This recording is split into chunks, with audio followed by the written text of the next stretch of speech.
Hey everybody, this is just a quick video to help you use your Amazon Basics toaster. It's not going to look like this, but this one operates exactly the same. So you're going to have from 1 to 6 on the dial, which a lot of people think this is the number of minutes or something like that. It's not actually like that. It's kind of how toasty do you want it. A level 1 is going to toast your, keep the toaster down for just over a minute, and all the way at the end it's going to keep it in the toaster for just over 3 minutes. Then you're going to push it down, and this actually works. It has the same 3 buttons on the Amazon Basics toaster, which is going to have a defrost, a reheat, and then the cancel button. So this actually works at the opposite because your cancel button is on top on the Amazon Basics toaster. But basically you put it down, this one lights up, and if you want to cancel it, you can hit the cancel button.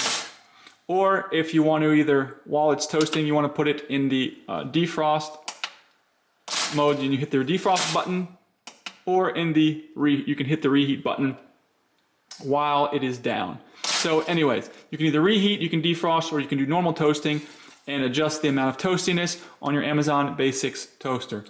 Hope this helped. Thanks a lot for watching. Have a great day.